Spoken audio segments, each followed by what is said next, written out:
komentaryo, isyu, serbisyo publiko. Aksyon Radio! Sa Bacolod, Aksyon Radio! Aksyon Radio!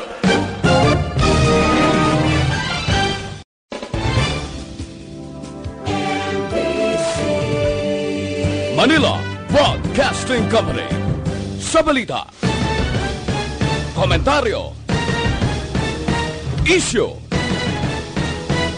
serbisyo publiko. Aksyon Radio! Sa Bacolod, Aksyon Radio! Aksyon Radio!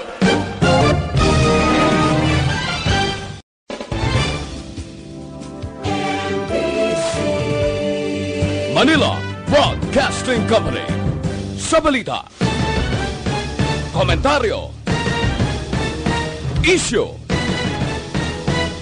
serbisyo publiko. Aksyon Radio!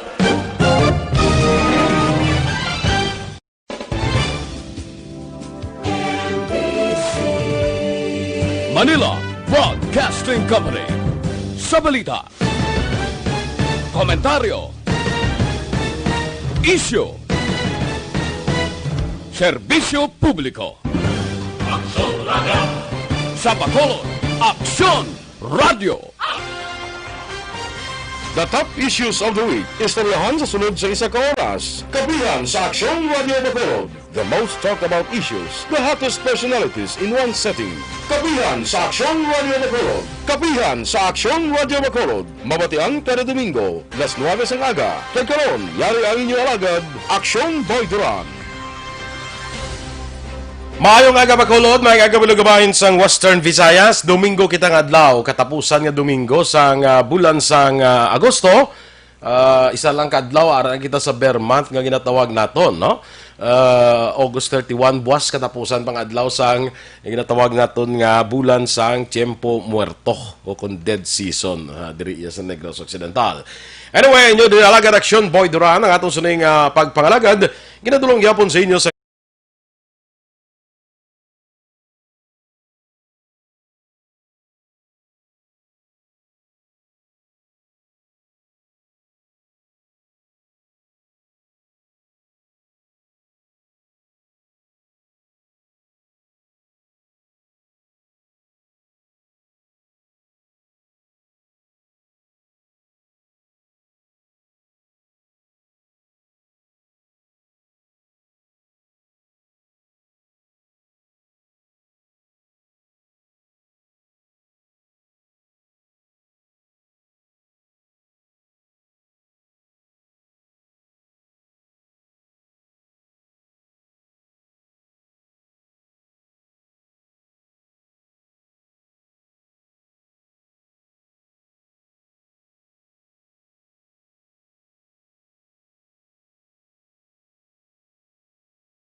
sa karon nga Domingo mga kaaksyon, dumdumo nato na ang aton nga alkalde sa siyudad sa Bacolod, Mayor Bing Linardia, nag-lift ang restrictions, no? Aning no movement ba lang nga ginatawag naton bangod sining aning apatan ikadlaw pero nag-issue sang Executive Order number 56 kag ginkakas na ang mga restrictions sa aton nga nasaad sa Executive Order number 55. Pero mind you, ang aton nga tatlo ka mga mayor nga merkado sa Bacolod are still closed. Sining adlaw Domingo sirado sa gihapon. Pero wala na sa ginatawag naton nga restriction sa movement sa tawo mga kaaksyon, no? Sa ginasaad sa Executive Order number 56 na Mayor Bing Linardia nga gin-issue kahapon nga adlaw, no? Tungod ni nga ang nagpa-test bala sa swab testing daw Mayo man ang numero no sang nagapaydalom sa swab testing diri sa siyudad sa Bacolod na lapit 5,000 man masobra 4,000 ang nagpa-swab test kahapon nga adlaw no. Okay, anyway, ang DOH mga kaaksyon nagpahayag nga isa sa mga rason nga pagsaka sa kaso sang COVID-19 diri sa siyudad sa Bacolod ang mga LSIs ang mga locally stranded individuals nga nagaabot diri sa siyudad sa Bacolod. Isa ina sa rason nga nagtaas ang aton sini nga kadamuon sang COVID-19 cases diri sa siyudad sang Bacolod. Mga LSIs, anong tani kay hindi tamnis na mabawalan nga magbalik diri kung taga diri sila sa siyudad sang Bacolod, no? Pero may pila ka ba problema nga nagaluntad ka ginaatubang sang aton sining mga opisyales nga in charge sini, no? Isa diri ang aton sining konsehal sa siyudad sa Bacolod, Councilor Cindy Rojas, nga in charge ini sang pagbalik diri sa mga LSI sa aton sini nga siyudad, no? Of course ang mga OFWs si Councilor Israel Salanga who is facing also the same problem nga ginatubang man siguro ni Councilor Cindy Rojas no sa sining pagpabalik sa aton nga mga Bacolodnon LSI ka man o OFW nga nagabalik diri sa siyudad sa Bacolod. So we have with us sa aton nga linya subong aga sa aton sini nga pagpangalagad ang si Councilor Cindy Rojas nga naano ni siya maghatag sa aton sa mga istorya kita parte sining problema ginapangatubang sa sining pagpabalik diri sa mga locally stranded individuals sa siyudad sa Bacolod. So we have with us Councilor Cindy Rojas. Councilor, good morning and welcome diri sa Kapihan sa Aksyon. Good morning. Ngayong aga again. Si Councilor gagamit ko cellphone no? Kay Yes. Councilor, check tabi luwat ang signal mo kay daw nag-choppy ang dating mo. Hello. Good morning. Sige, okay na. I think okay na sa Good Councilor. morning, Action Boy. Good morning. Morning ang Councilor, kag dali lang gid kay ginakayo ko di anay akon nga equipment to kay daw nagkakas. Anyway, Councilor, mamangkot kita. DOH nagpahayag no nga ang isa sang rason nga nagasaka kita diri nagadamo ang kaso naton sang COVID-19 diri sa siyudad sa Bacolod ang mga returning ako na ini mga aton nga locally stranded individuals nga nagabalik diri sa siyudad sang Bacolod. Mamangkot kita Councilor kay kadamo sang gambal blan nga daw gina swab test man na sila daw gina check man na sila mayo kung magbalik diri sa siyudad sang Bacolod nga amo pa ni ang rason sa pagdamo diri sang pagsaka sang kaso sang COVID-19. Yes, okay. Action Boy, ang aton nga mga LSIs, ang mga sa mga requirements nila magpuli na di sila. We don't require RT-PCR test from them, no? So, upon arrival na diri sa Bacolod, no, gina-quarantine na sila tanan-tanan with, no, when we say quarantine, it's either school quarantine, which is the facilities ng ating mga gobyerno, or kung gusto mo yung mapahotel, pwede man ka pa-hotel quarantine, but that is personal expense. No? So, di tama, may bitar na mataas din man ang cases naton tungod sa mga LSIs naton nga nagapinuli, no? This is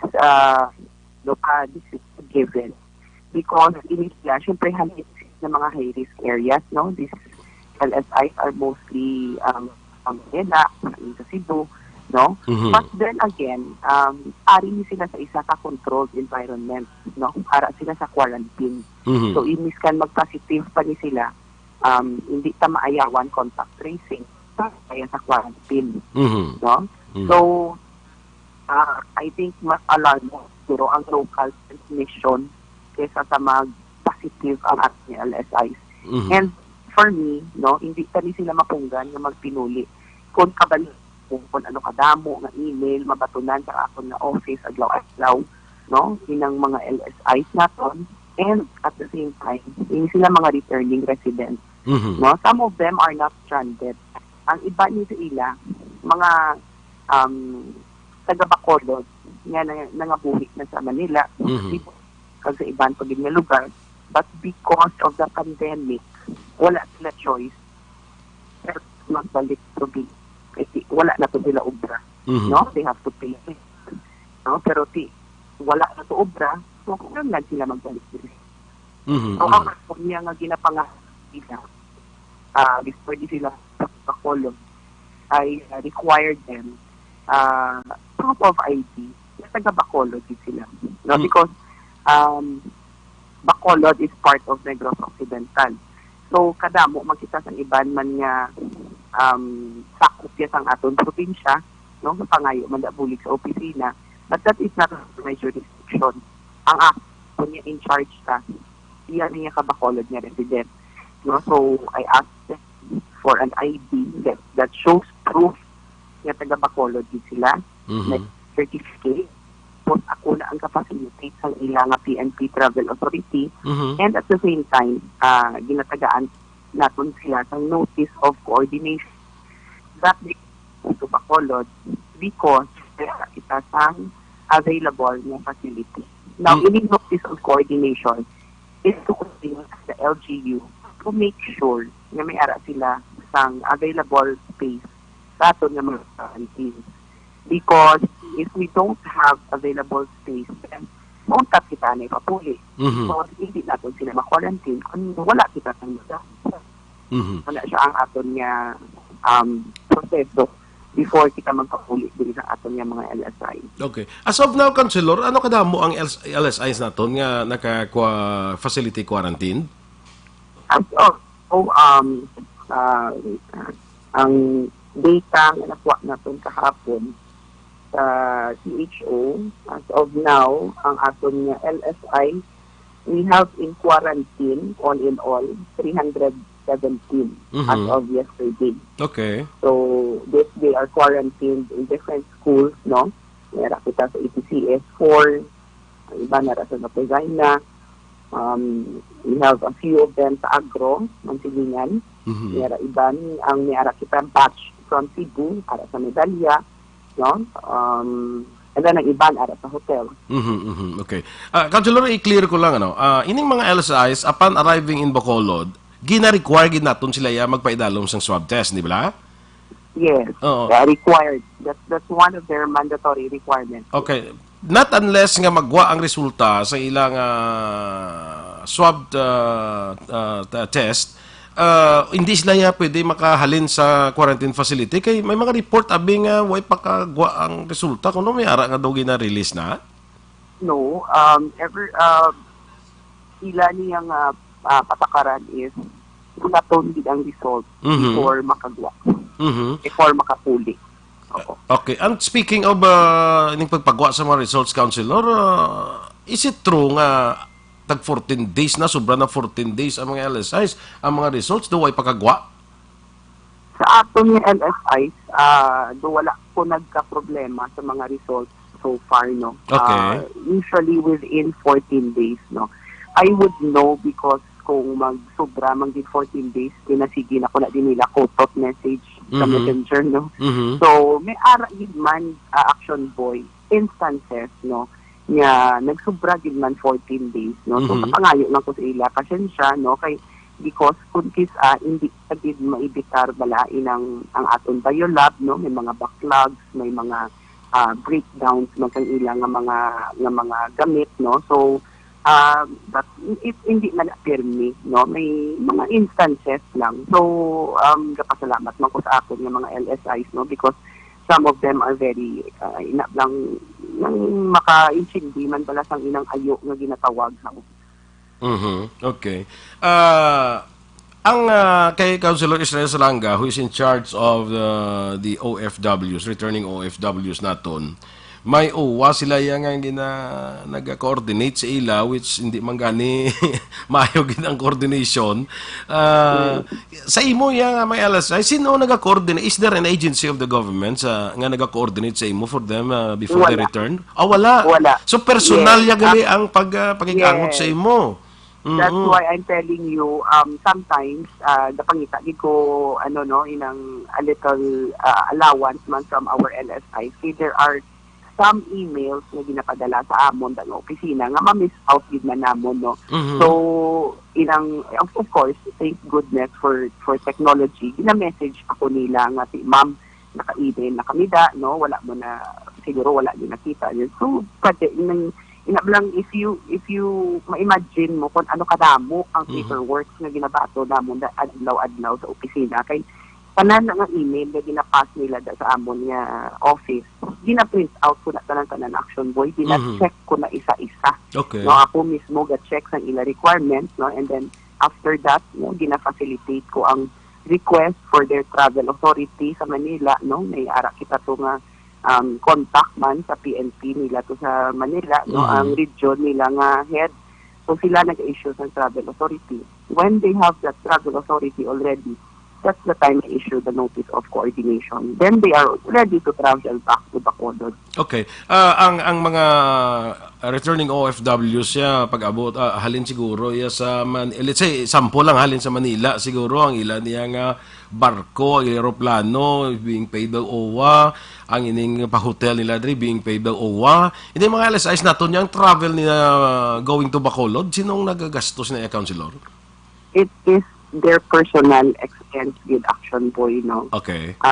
Magbiyahe di sila balik sa Bacolod, it is their personal expense. But then pag abutin nila sa Bacolod, if they choose to do the school quarantine, then that is provided free by our local government. Including sa food and accommodation nila. Yes. Ang pagkaon nila, syudad ba na nagagasto kung ari di sila sa quarantine facility? Libre ang accommodation, libre ang pagkaon, libre ang swab test.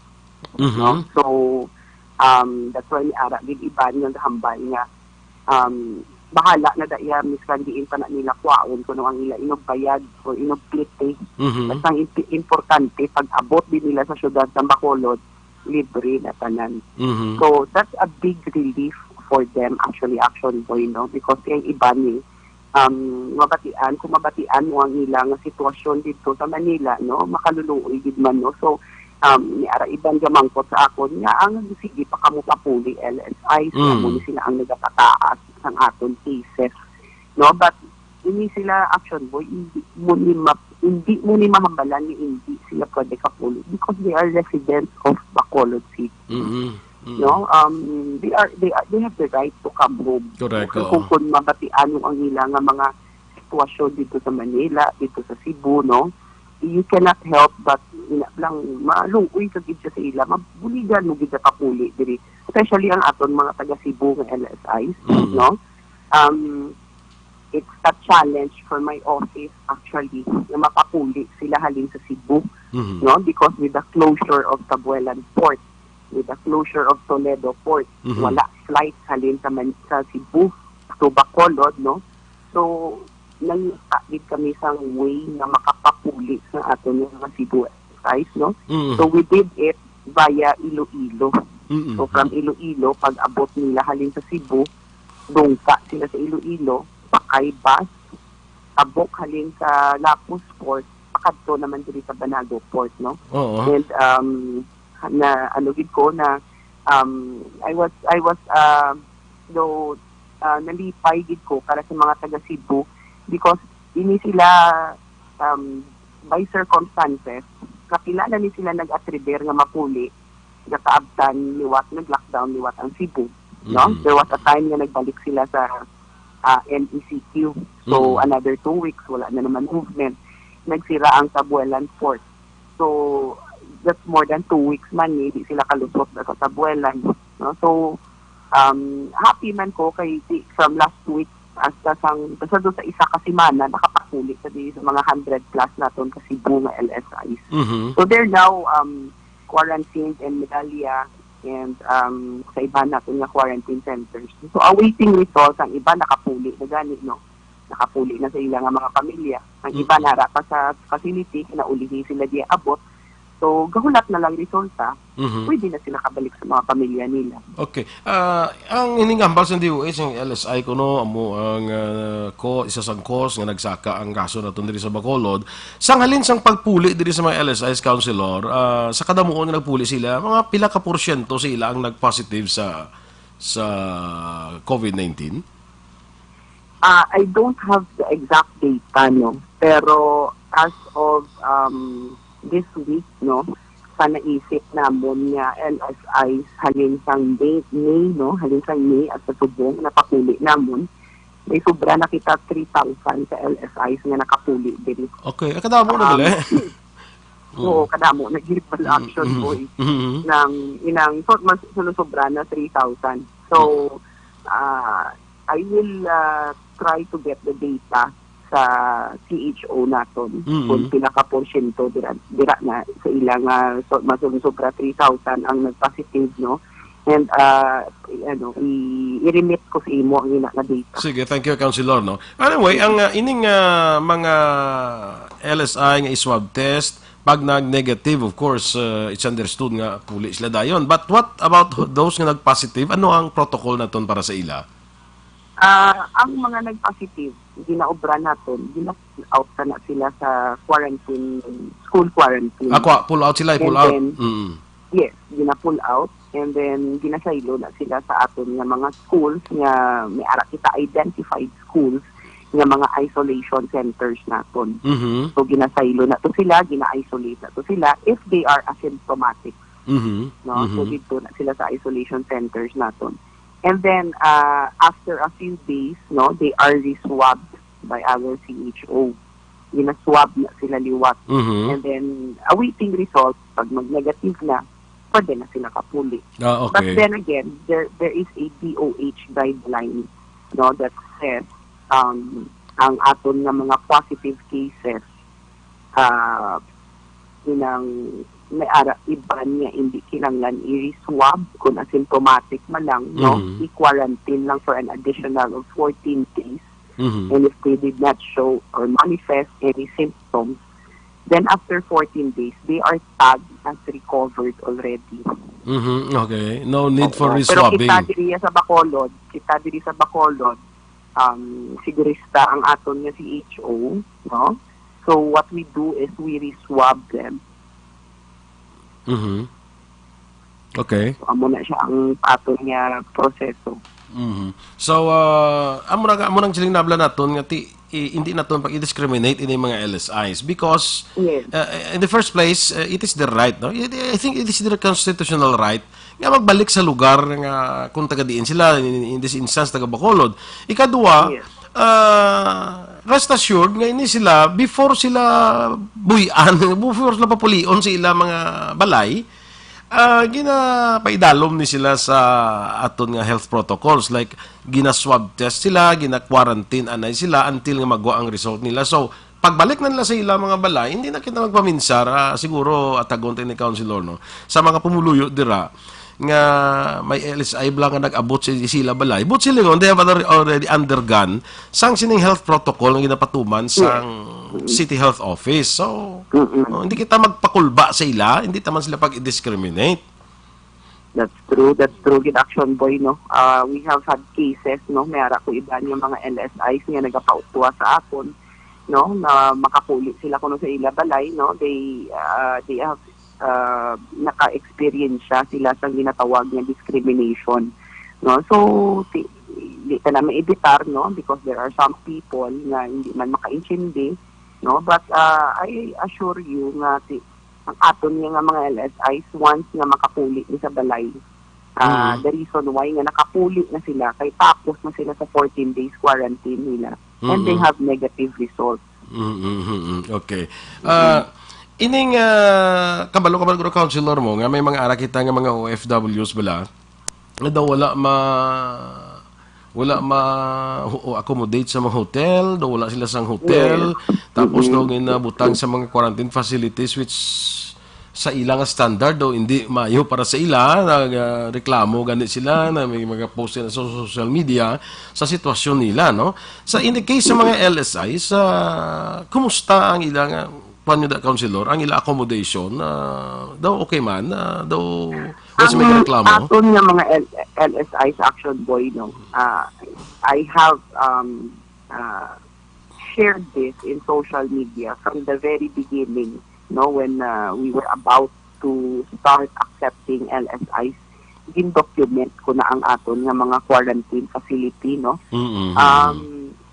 as per DOH guidelines, ang kada LSI should have at least 15 square meters of space to themselves, no? So ang ginobra naton ang aton nga mga classrooms sa eskwelahan kay mga ibanta nga ang mga ibanta nga mga schools, no? Syempre ang identify namon nga schools for our LSIs are the bigger schools, the newer schools nga may mga dalagko nga mga classrooms, no? So ginbutangan na naton division, isa ka classroom is good for 4 LSIs. Okay. No? May ara kita na division nga ginobra. And they are well taken care of. May ara kita da on-duty nga nurse, BHWs, may mga PNP man da, nga naka-duty 24/7, no? Gabantay sa ila. Ang aton nga DSSD under Miss Pasitero, no? Wala man nagkulang, no? Puwerte man ang preparasyon para sa mga pagkaon sa aton nga mga LSIs. When in fact may ara kita iba ni LSIs nga nagahambal sa akon nga ma'am, alas 7 immediate breakfast ang gina-serve sa amon. By 9:30, after 2 hours, ara na ang amon nga mid-morning snack. Wala pa kami natunawan, dugay ara na ang panyaga. Hindi pa sila kuno gutom, alas 3, ara na ang pamahaw sa hapon. Dayon dugay alas 6, ara na ang panyapon. So they are served 5 meals a day, no? And I'm sure nakita man sang aton nga pumuluyo, no? I also documented the journey of our DSSDs, no? Kung paano sila mag-atipan sa aton nga mga LSIs sa nagkalain-lain nga mga school quarantines, no? Sa kada school quarantine, may ara kita sang kinatawag natin na community kitchen. No? So these are being managed by our DSSD, mga social workers naton, mga daycare teachers naton, no? So sila ni gaman sa aton community kitchen. So sila ni ang nagapreparar pagkaon sa kada LSI nga ara dira sa ilang nga school quarantine. Sa bahin sa pagkaon, wala di ko may nabatian nga reklamo. In fact, ang iban nga LSI sa hambal gali nga, pwede din na lang kami mama-continue sa amon additional 7 days na quarantine. Home quarantine, kung dira na nila tapuson, kay busog sila daya adlaw-adlaw. No? So far, minimal kasama ang aton nga reklamo, no? When it comes to our school quarantine facilities, no? Of course there are little concern, no? May ara gid man tay nga problema because if you really think about it, bala Action Boy, no? Ini sila mga eskwelahan, ni sila mo naging convert ta lang into inang quarantine facilities, no? So ang aton nga City Engineers Office had to work overtime, no, to provide them inang insakto man nga atmosphere, no, nga para matawag naton nga quarantine facilities, no, ang iban nga mga banyo ginkay-ugid gindugangan sang mga gamit nga para pwede siya maobra nga palaliguan, no.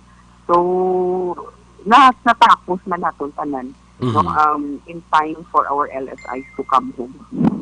So iniyang mga LSIs wala iya problema as far as their accommodation is concerned, kiti daw syudad sa Bacolod niya ang nagagasto para sa ila accommodation, pagkaon nila, ila dira nga tulugan ang lugar la Bacolod, City Government of Bacolod ang nagagasto for this, no? Ang ila swab test libre man. Ang ila swab test libre man. Ang problema diri ari sa kuno sa mga OFWs kay galing kay ginatag ta ni o councilor ginatag ta ini nga as far as the OFWs are concerned, iya na iya sang uwa nga kuan nga responsibilidad ang ilang accommodation, ang pagkaon nilang swab test nila. I think it's OWA's responsibility, councilor, di ba? Yes, that's true. Oo, may arak na sila yasang agency nga salo sila sa ila, no, ang aton nga mga OFWs, no, upon arrival sa Manila OWA na ang gasalo sa ila. Mhm. Gina-house na to sila sa mga hotels, no? Gina-swab test. So it goes it goes the same for all our OFWs. Na pag-abot di sa Bacolod, ang pasalig ni OWA, sila man niya masalo sa aton man niya mga OFWs. That's why si Councilor Salanga has reiterated this so many times. Even Mayor Bing, no, nakapangabay man ato sa nasyonal sa OWA nga kung pwede, before sila magpapuli di sang OFWs, they have to coordinate with the LGU, no? They have to check if we have enough hotel rooms nga pwede maka-accommodate sa ining such number of OFWs na manug-abot. No? Because hindi man kauyon ang Bacolod LGU nga makakita sang sitwasyon na kung ano ang ara da subong sa ila, ang ginobra sa ila subong, nga ginbutang sila sa isa ka hall or sa isa ka function room nga ara da sila tanan-tanan, no? So it's not conducive we cannot call that quarantine, no? Hindi gina conducive. That's why kapila naging kami na nagapangabay, no, nga inang coordinate kamo di sa amon. Let's say for example, subong nga adlaw mapapuli kamo amon ni ka number of OFWs. Pwede kamo katawag sa amon a day before or 2 days before. Tagai kami sang number of OFWs na papulion nyo para mapangitaan na natin nga daan hotels. No? So, in such cases, ni ara kita kung kisa ang mga sitwasyon nga, istorya ni si Councilor Salanga sa akon ha, nga maabot na kuno kaagahon ang aton nga mga OFWs. Tag alauna, sang aga, alas 2. Tag wala ang hotels available. Diin ka mangita sa hotel sa kaagahon. Yan Alas 2, alas 3 ang kaagahon, si Councilor Salanga gapakitluoy sa mga hotel owners nga abrihan ang ila hotel para lang ma-accommodate ang aton nga mga OFWs. May ara makukis a instance nga because wala gid sa may mabaton pa kay sirado pa mga hotel, wala man napabalo earlier. Sila anay, gin-hold sila anay sa aton nga bus. No? Baklan anay pamahaw ni Councilor Salanga, no, para hindi lang magutman kay tihalin man sa biyahe. And then we had to wait for the break of dawn nga para maka-negosyar na naman liwat sa mga hotel owners nga pwede na ni sila naton mabutang sa hotel ninyo kay tigina panigahulat. Amo na ba lang? No? So kadamo sang challenges actually. Kan mahambal sa pag-abot din nila sa Bacolod may OWA nga nagasalo sa ila, no? Wala sang proper coordination with the LGU. So amo nang kakatabo. That's why ang aton OFWs ang kaluluoy. Correct ko. Anyway, sa sila mga LSIs nato niya, Council, ini ba lang kita patagan nato nga swab testing bala, ining mass testing naton diri sa Bacolod, which mga sobra 4,000, 5,000 ang swab test nato. 4,300 I think. Nga more or less mga amo sina ang kanamuon. What if may mga madamo ka nag-positive sina Councilor, anong himuon sini sa ila? Anong masunod sining himuon kung may ara nga mga mag-positive dira? Ang ato ni nga ginobra nga mass testing action boy, no? These are from our local barangays, no? Meaning mga hotspot ng mga barangays, amo ni silang gipang-identify for mass testing. Now, gapangabay gid kami nga baw kung tani hindi lang magdamo-damo gid ang positive, no. So in the event, no, nga out of the 4,300 niara kita dira portion nga mag-positive, then we have to put them in isolation centers. Kung asymptomatic sila, no, may ara kita sa mga isolation centers ni ibutangan sa ila dira. And I think the city also doon nag-offer, I think, ang Silay sa ilang healing center. In the event niya kulangon kita sa isolation centers diri sa Bacolod, no? I think our neighbor, Silay, is willing to help, no? Doon mo na ang nabatian ko to the last time. So, but you should remember, Councilor, nga ang province, may ara mas lang ang mass testing, ha?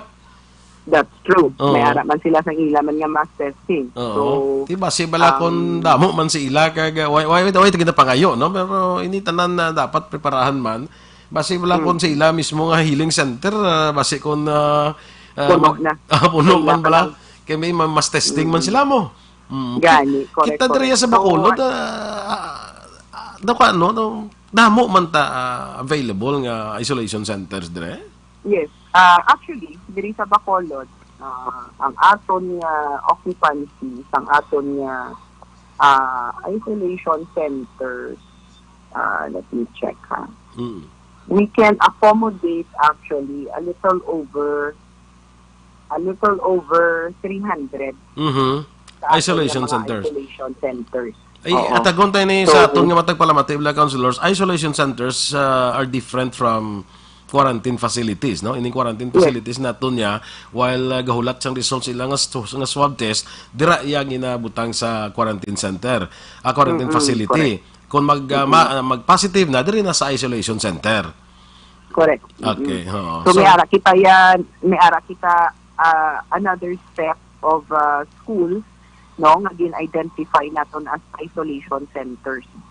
So, amo ni sila yang ga-cater sa aton nga mga positive cases, no? So, diri ni sila naton ginabutang basta asymptomatic sa lang. Mhm. Or if there are may ara kita ibanda nga may ara sang mild symptoms, no? So, tayo nga ubo, kataro, no? Or inang symptoms nga gina-manifest nila sa COVID, nga masarangan man lang sang aton nga mga nurses and doctors on duty, Mhm. no? Pero ti kung medyo severe na yung imo case, then ti wala kita choice but to have the patient admitted sa aton nga mga hospitals. Mhm. Pero kung asymptomatic and very, very mild cases, Mhm. kaya naton sa isolation centers naton. Mhm. Kaya ginatreat naton diri are the symptoms man lang no. Kaya wala pa man kita sang Oo. wala pa man kita sang bulong pagid sa COVID. Ang ginatreat naton man sa symptoms lang no. True. So kung mga symptoms mga ubo-ubo ka lang da, pakatsi ka, niya daw jutay man lang, hindi ka lang anay sa isolation center. Pero kung daw medyo Ginatagaan man na sila bulong, ginatagaan na sila bulong sa aton nga CHO, no? May ara man na sila provided for man ang ilang nga bulong for mild, very mild cases. Pako daw hindi ka nakaginhawa, may pneumonia ka na, dito ka na sa ospital. Yes, so gina-refer gina natin sa aton nga mga hospitals kasi hindi man niya equipped ang aton nga mga isolation centers with the proper equipment to treat our medyo mas madalom na cases, no? As of now, Councilor, you've said a while ago nga pertigi ka damo sa naga-email dira sa imo nga mga LSIs nato, no? As of now, Councilor, mga ano kadamo ang gina-process ninyo nga mabalik pa diri nga LSI sa Bacolod?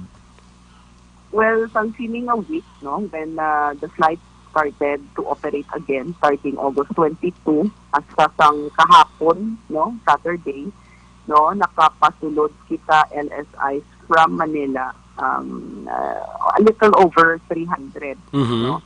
So may ara pa kita da pending. Siguro next week amo naman na liwat more or less isa ka adlaw ang aton nga LSIs from Manila, no? They range from between 30 to 70 LSIs a day. Okay. This is including airline and ang nagabiyahe via Tugon. So sa isa kadlaw may ara kita akong kisa 30, 40, 50, 50, no? Ka mga LSIs nga nagasulod diri sa Bacolod. So, ang number of LSIs kayahon sang aton nga quarantine centers, no? Ang turnover, basta dasig lang ang turnover sang aton nga mga LSIs. Kung nga, kung kisa, syempre, as much as possible, pangabaybig ko nga magwa dayon ang result para makapuli na ang aton LSIs, ma-disinfect liwat ang aton nga mga school quarantines, para masudlan ta naman sang lain na naman nga LSIs. Correct. So, okay. So, so far, ginapasalig lang naton sa publiko siguro nga na why kita sang problema sa may LSIs nga nagabalik dito sa Bacolod, no? Kay before sila, ang sasiling naton, before sila nabuyan, na tapos na ang mga protocol nga ginahimo para sa ila to make sure nga hindi sila positive upon returning to their respective places or residence, no? Yes. Oo. So, actually, Action Boy, before ni sila magpuli sa mga kabaranggayan nila, ginapabalo ni si Kapitan. Kabalo na si Kapitan nga tiining CLSI ni negative na ni. So, pwede na makapuli sa ilang barangay. When in fact, some of the Kapitan, sila pa mismo ang Pangabay. sugat sa ilang mga LSI.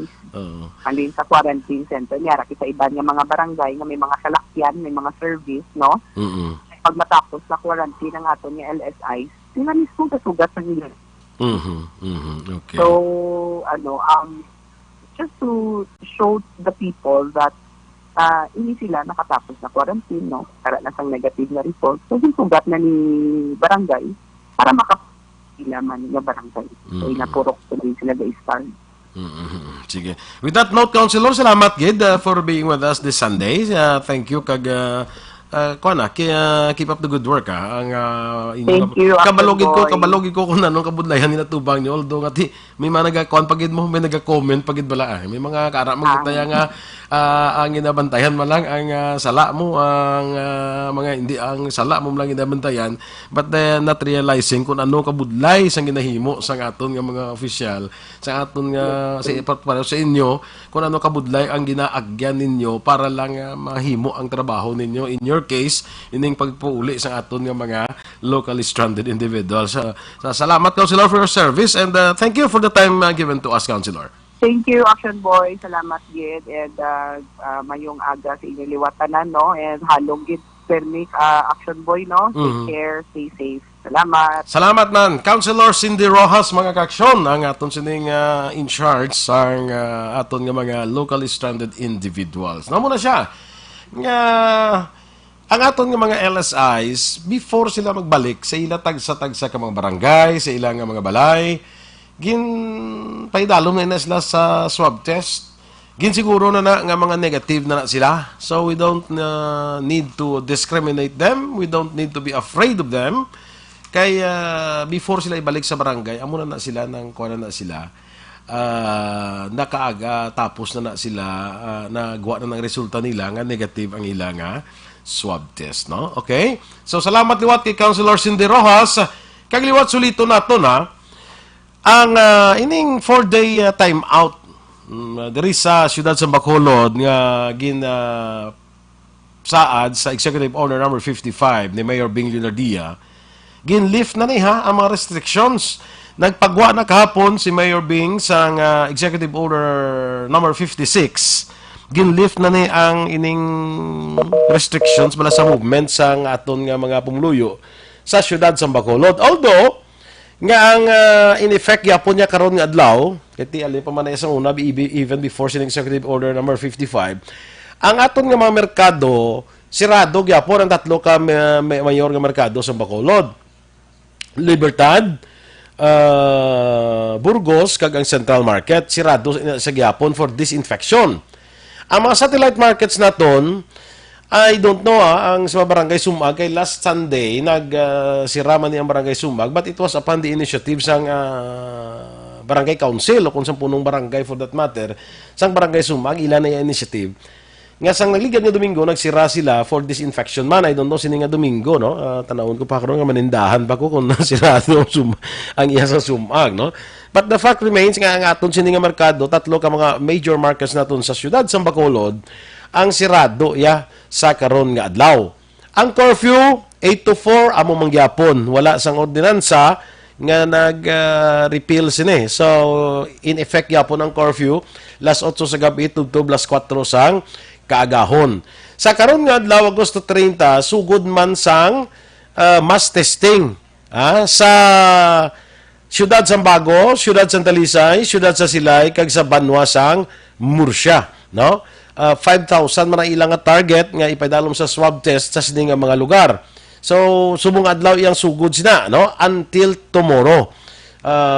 Buwas hasta buwas dira ang mass testing sa sining tatlo ka syudad kag isa ka Banwa, no? Parang so nga ato nga patrol gani dito subong ato dito sa mga areas sa karon guro mabatian ninyo ang ilas ni mga report kung sang maga-transpire dira sa kakatabo sa sining mga swab testing center sa sining tatlo ka mga syudad kag isa ka banwa sa probinsya sang Negros Occidental. Ini sa dalom sang O plan, no? Ining one time, big time nga inisyatibo sa atong sining local government unit kay sa probinsya sang Negros Occidental.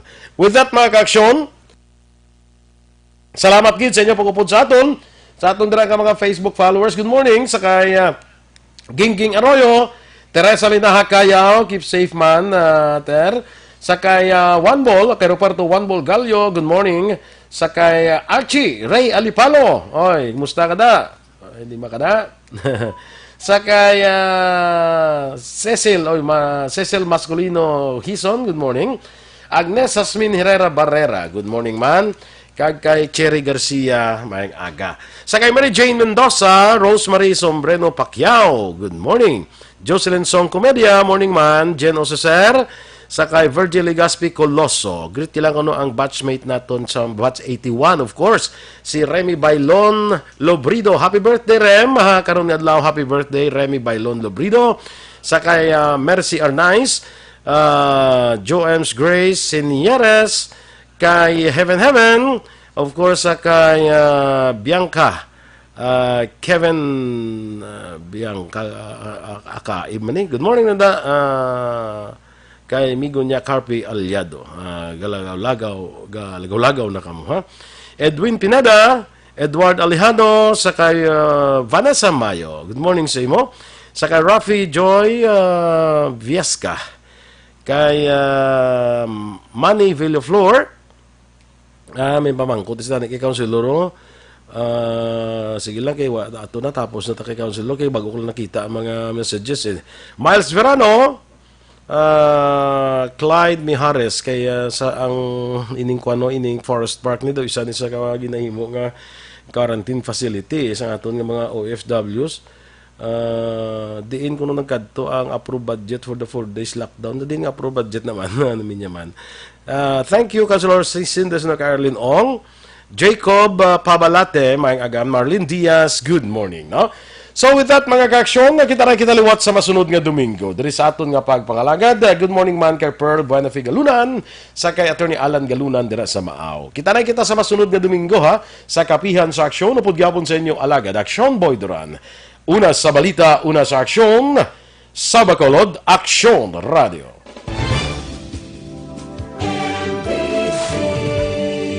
Manila Broadcasting Company.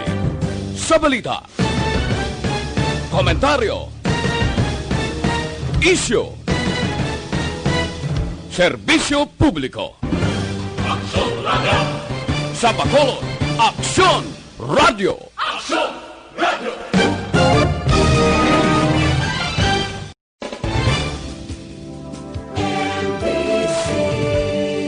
Manila Broadcasting Company. Sa balita, komentaryo, isyu, serbisyo publiko.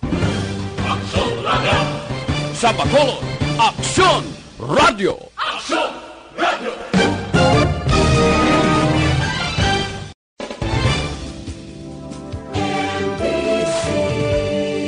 Manila Broadcasting Company. Sa balita, komentaryo, isyu, serbisyo publiko. Aksyon Radio! Sa Bacolod, Aksyon Radio. Aksyon Radio!